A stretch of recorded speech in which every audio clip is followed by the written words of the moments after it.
नमस्कार, news room में आप सभी का स्वागत है।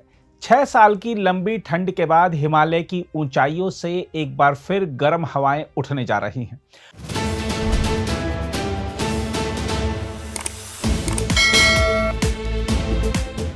हम आपको बता दें कि उत्तराखंड के पिथौरागढ़ जिले से होकर गुजरने वाला लिपुलेख दर्रा इस साल जून में फिर से भारत चीन व्यापार का गवाह बनेगा।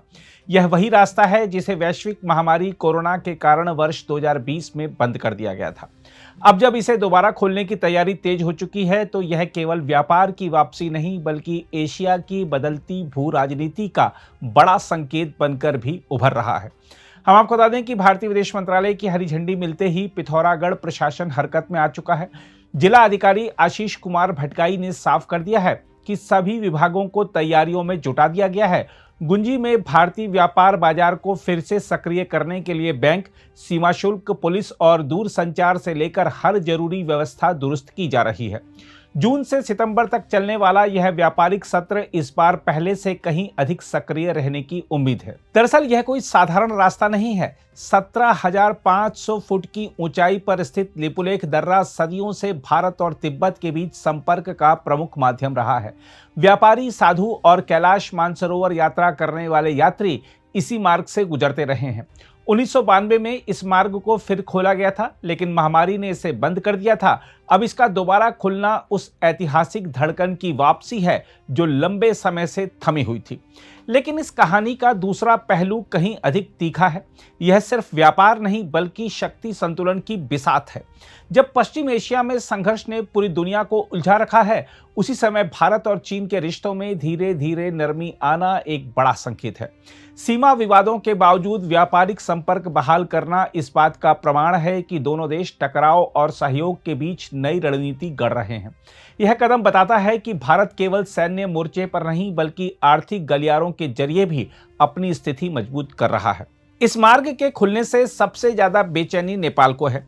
नेपाल लंबे समय से लिपुलेख, कालापानी और लिम्पियाधुरा क्षेत्रों पर अपना दावा जताता रहा है।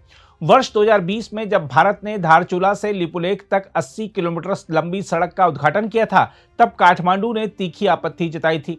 उस समय नेपाल ने नया राजनीतिक नक्शा जारी कर इन क्षेत्रों को अपना हिस्सा बताया था और यहां तक कि अपनी मुद्रा पर भी इसे छाप दिया था। नेपाल की आपत्ति केवल सीमा विवाद तक सीमित नहीं है।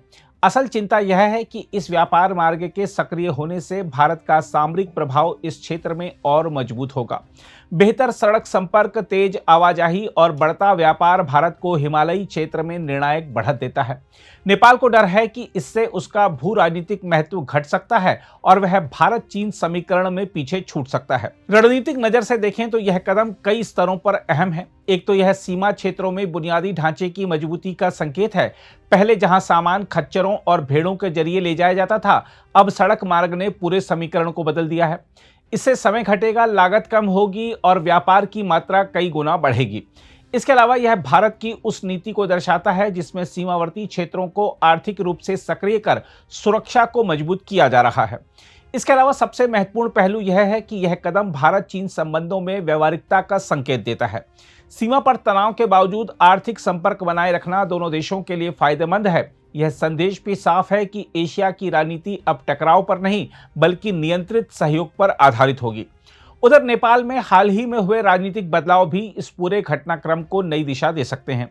नई सरकार के सामने चुनौती होगी कि वह भारत और चीन के बीच संतुलन बनाए या फिर टकराव का रास्ता चुने।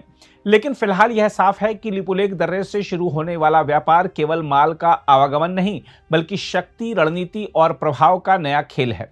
हिमालय की बर्फीली चोटियों के बीच शुरू होने जा रहा यह व्यापारिक प्रवाह आने वाले समय में पूरे क्षेत्र की राजनीति को नई दिशा देगा। अब सवाल यह नहीं है कि व्यापार कितना बढ़ेगा बल्कि यह है कि इस रास्ते से गुजरते हुए एशिया की ताकत का संतुलन किस दिशा में झुकेगा। अगर आप भी लेना चाहते हैं देश दुनिया की तमाम जानकारी तो आज ही सब्सक्राइब करें हमारे चैनल को। साथ ही नीचे दिए बेल आइकन को जरूर दबाएं ताकि हर अपडेट आप तक पहुंच सके।